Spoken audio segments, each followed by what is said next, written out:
on the Hawkeye Sports Network from Learfield. This is the Fight for Iowa podcast, brought to you by Athletico Physical Therapy, proud partner of the Iowa Hawkeyes and the Big Ten Conference. Iowa's corn farmers of the Iowa Corn Growers Association and Iowa Corn Promotion Board. You may think Iowa grows corn, but the truth is corn grows Iowa. Shields, we're right there with you in Des Moines, Sioux City, Iowa City, and Cedar Falls. University of Iowa Healthcare. Changing medicine, changing lives. This is the Fight for Iowa podcast. Here's the voice of the Hawkeyes, Gary Dolphin. The new look Big Ten has officially grown by 4 teams to a total of 18, with the addition of former Pac-12 members Southern Cal, UCLA, Oregon, and Washington. Iowa football welcomes the Washington Huskies to Kinnick Stadium October 12th before visiting UCLA on November 9th. This is the Fight for Iowa podcast, sponsored by Iowa Corn, Shields, UIHC, and Athletico.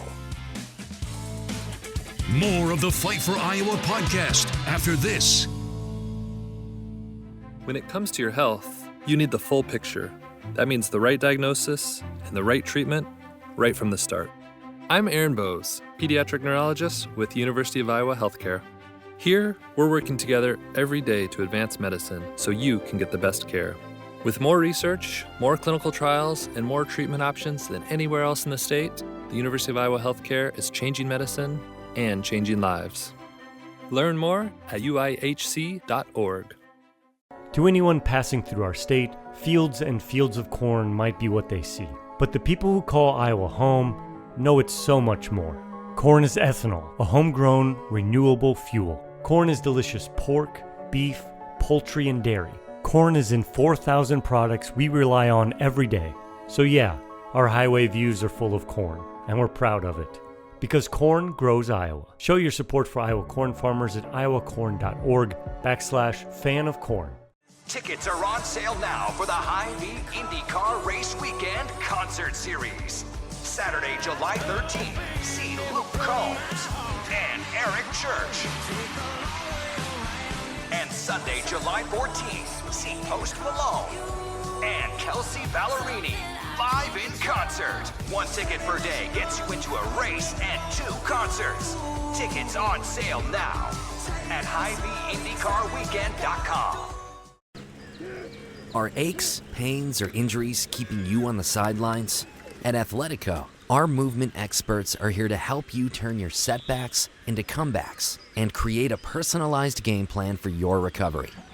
With no prescription or referral needed, Athletico Physical Therapy is where your comeback story begins. Get started today by scheduling a free assessment at athletico.com. Proud partner of the Iowa Hawkeyes. Now back to the Fight for Iowa podcast. Here's the voice of the Hawkeyes, Gary Dolphin. The Washington Huskies bring distinguished tradition to the Big Ten, including a national runner-up finish to Michigan in last January's college football playoff title game. With former Indiana Hoosier Michael Penix at quarterback and All-American receiver Rome Odunze, the Huskies rolled to an undefeated regular season, then beat Oregon for the Pac-12 crown, before sidelining Texas in the Sugar Bowl, setting up that title clash with the eventual champion Wolverines. Then head coach Kalen DeBoer left a couple weeks after the season for Alabama to be replaced in Seattle by former Arizona coach Jedd Fisch. Washington's 775 program victories ranked top 20 all-time. The 1991 team, with quarterback Mark Brunell and coached by Hall of Famer Don James, went 12-0.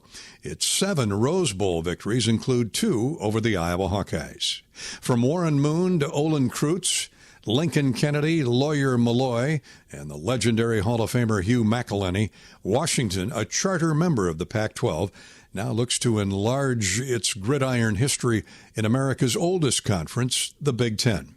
Seattle certainly adds to the glistening list of league cities, big and small. Washington Husky Radio Network play-by-play voice Tony Castricone ironically grew up in Columbus. Like most, an Ohio State fanatic, Castricone calls the move to a new confederation bittersweet. The bitter part is the Pac-8, Pac-10, Pac-12 has been a very distinct brand of college football, geographically isolated. The rivalries are things that have developed over decades. And to see many of those rivalries come to an end, and to see what's really the nationalization of college football, it comes with the end of a lot of things that Husky fans fell in love with over the years. Mind blowing this past year to travel around in basketball and think we're not coming back to the desert. We're not going back to the Bay Area. We're not going to play at Stanford, at Cal anymore. And then, of course, there's the in-state rivalry with Washington State. The Apple Cup is not going to be a conference game anymore. It's not going to be the last game of the season anymore. And that sort of stuff just kind of boggles the mind. They've done a great job, the two athletic departments have, of coming together and making sure that the rivalry continues in a non-conference way. But, another historic Pacific Northwest rivalry that we're just not going to have room for anymore is the game against Oregon State. I mean, they're left out of this thing, and we can't have two non-conference rivalries. I mean, that just doesn't make sense. So, that's the bitter part. The sweet part is, I think the University of Washington, from a fan perspective, there is so much pride. There's so much tradition. This is one of the great programs in college football history, multiple national championships, former number 1 overall picks in the NFL draft, DBU over the course of the last decade with tons of guys going to the NFL. There is immense and deep loyalty and pride in that purple W in a way that I'm not sure you find that at a multitude of the other Pac-12 programs. And I think Washington fans were excited and ready to align themselves with other institutions that had the deep passion, the deep history, the desire to be great, the desire to compete for national championships in multiple sports. I think they were ready for that. I think I'm just talking to you from my own experience as an Ohioan, a native Ohioan, right? I grew up in Big Ten country. I came out here. I kind of got a little bit tired of going down to Berkeley and playing a basketball game in front of 1,500 people. I mean, to me, like, I wanted to be part of those passionate rivalries, those passionate fan bases, going into those hostile environments. I love playing at Eugene. We hate the Ducks, but we love going to Eugene because we know it's going to be awesome. It's going to be what college sports is all about. And, that's what I think is really cool is these four brands that really care, that really desire to compete. Now they're going to merge with a conference that's all about that. And I think that's the sweet part. That's where Washington fans can't wait to really experience this thing on both ends. To host home games at what we call the greatest setting in college football. And it is something special. Dolph, I don't know if you've done a game at Husky Stadium, but I mean, my God, 70,000 fans that have registered the loudest decibel level in the history of college football and done it right on picturesque Lake Washington off to your right, campus off to your left. I always kind of like paint the picture on a kickoff as to which direction they're kicking. They're either kicking from the Olympic Mountains to the Cascades or the Cascades toward the Olympics, right? Because you got two snow-capped mountain ranges, one off to the left, one off to the right. And then behind you, you've got the most prominent mountain in the United States in the lower 48, Mount Rainier, which is just breathtaking when she's popping out on a fall afternoon. And so we call it the greatest setting in college football. You got sailgaters out there on the water. It is loud. It is raucous for a big game. We're excited to host Big Ten programs for that. And then we're also excited to go into some of these hostile environments. And I think what's cool about 2024 for the Huskies is we get to check a couple of them off. We get to go to Penn State. We get to go to Iowa. And again, just as a guy that grew up kind of in the Midwest and watching a lot of games, one memory that sticks with me forever is Brent Musburger signing on a night game from Kinnick Stadium saying, "You are looking live at the largest sporting event in the history of the state of Iowa." And I was just like, wow, what a sign on. That's awesome. Number one versus number two. Yeah. Iowa and Michigan with Chuck Long at quarterback. Well, what's wild is the conference is so big. You just Yeah. can't touch them all, 18 right? And teams. they came out with what a 5-year schedule of matchups. We don't know the dates, we know the matchups, and so we go to Ohio State in year 5. Which, you know, I do not mean to be a cynic about this at all, because I love it, but I think it's a legitimate question. Are we even going to get to year 5 of the Big Ten as it's currently constructed before realignment strikes its head again, right? So it's wild, it's interesting, but it's going to be awesome, man. It's going to be awesome. I mean, I've broadcasted in a lot of leagues at this point. I early in my career did games in the MAC and in the Big South, and then I had a cool opportunity to do Clemson basketball, so I traveled the ACC, and then out here in the Pac-12 for the last 6 years before joining the Big Ten. At this point, there aren't many states left that I haven't hit, but I'm excited to start checking some off. Iowa is one. I have not done a game in the state of Iowa before, but that will no longer be the case on October 12th. I guess almost with everybody with the transfer portal, Tony, NIL, it's addition by subtraction. I mean, you always lose some good players, but Washington was hit awfully hard by graduation. Therefore, the NFL draft. You've lost some phenomenal talent, a lot of it that we're familiar with. Who's the toughest to replace? Oh gosh, I mean all of them.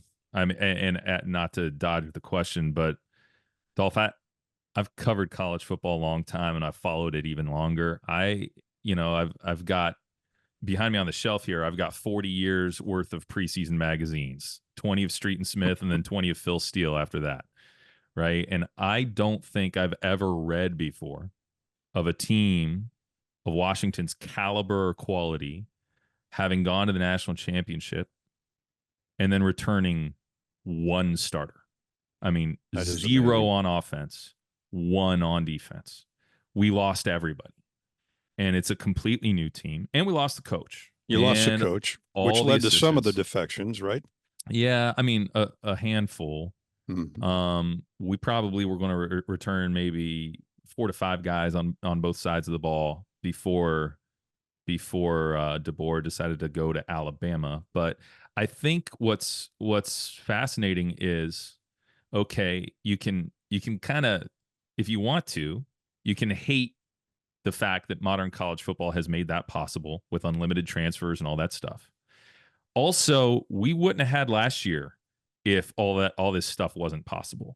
Because what happened was in 2022, we had a great team, went 11-2, beat Texas in the Alamo Bowl, a really, really good team, I should say. It was a really good team. And we had 8 guys that could have gone to the NFL draft. And what made last year possible was through NIL being an option and through those guys being a special set of guys. All 8 of them decided, you know what, I'm going to put off the NFL. And it started with Michael Penix, really. Sure, Michael Penix said, I'm coming back. And then the dominoes started falling. But all 8 of those guys, and some of them could have been first rounders, they're like, I'm going to go ahead and put that off a year. We can do something special in 2024. And honestly, Dolph, I mean, I know people talk about the final score against Michigan. We were a quarter of good football away. I mean, it was the 4th quarter. We were down by 7 with the ball at our own 30-yard line, 10 minutes left in the game. Best offense in the country. Had a 40-yard completion to Roma Dunze that got called back with a holding penalty. I mean, we're splitting hairs here as to an alternative universe where the University of Washington wins a national championship. Good point. And so that was made possible through the existence of NIL. So, yeah, I lament a lot of the loss of tradition, and I find it dizzying and almost impossible to try to like understand how you keep up in this current era where, Dolph, I'm looking at a roster like I don't know 3/4 the guys on this team this year. Like spring football roster, right? We also don't have just like one signing day anymore, right? You got multiple signing days. For sure. And then you've got the transfer portal window opens after spring ball. And so other guys are just popping in. I'm like, oh, I didn't even know we got that guy, right? Like, oh, we got a guy from Oklahoma. I don't even remember hearing about that. I was on vacation that week. Like, you know, it's dizzying trying to keep up with it all. And I don't know how a coach assembles a roster from year to year, but I can't be bitter and jaded about the fact that we've got one returning starter and we got all this newness, and it's going to be hard making this transition into the season because we wouldn't have had the amazing year we had last year without it. Michael Penix, I probably called 3 of his games when he was at Indiana. Mm-hmm. One of the most amazing talents just in decision-making that I've ever seen. When I saw the famous pylon dive against Penn State that really put him on the map to win that game on the road in a top 10 or at home against a top 10 team, that and the athleticism and the elusiveness in that moment and the guts, I think I would have thought that then. And then to watch him come to Seattle and just how he evolved as a passer, like a guy that literally like had opportunities to run and was disciplined enough not to, knowing I've got a great set of receivers, something's going to open up downfield. And the guts that he had with his throws, the confidence in the spots that he would throw to on the field, the ability to fit things within a like the eye of a needle. He's the best passer I've ever seen. Like, I mean, the best pure passer of the football I've ever seen, and to do it with such arm strength and to do it as far downfield as he did with such precision. Mississippi State transfer Will Rogers looks to be the heir apparent to Michael Penix. And why not? Rogers threw for 94 career touchdowns and more than 12,000 yards in the SEC. Heralded true freshman Damon Williams will be the backup. Washington's Big Ten opener is home to Northwestern, and then it's on to Rutgers, and a rematch with Michigan to follow before the trip to Iowa City on October 12th. Iowa golfer Madison DiBiagio was named recently to the Women's Golf Coaches Association All-American Scholar Team. DiBiagio was one of 1,500 golfers from 419 programs to be so honored. All-Americans must carry a 3.50 GPA and compete in 50% of the team's scheduled competitive rounds. Madison DiBiagio posted a team best average of 73.2 strokes while scoring 1 top 10 and 4 top 20 finishes out of 10 tournaments. DiBiagio is majoring in elementary education. Congrats as well to track and field's Marielle Bruxford, named an academic third-team All-American. Bruxford is the first track and field athlete to earn the honor since 1990. Bruxford recently capped a stellar career with a third-place finish in the 400-meter hurdles at the Big Ten Championships, qualifying her for the NCAA West prelims. And that's the Fight for Iowa podcast for this week. Thanks so much for tuning in. I'm Gary Dolphin. Go Hawks. You've been listening to the Fight for Iowa podcast. Hawkeye fans, remember to hit the subscribe button on your favorite podcast app. Once you become a Fight for Iowa podcast subscriber, you'll automatically receive the latest episodes of the Fight for Iowa podcast, the Hawkeye Women Rise podcast, Hawk Talk replays, exclusive game content, and more. Until next time, on Iowa, and go Hawks! The preceding has been a Learfield presentation on the Hawkeye Sports Network.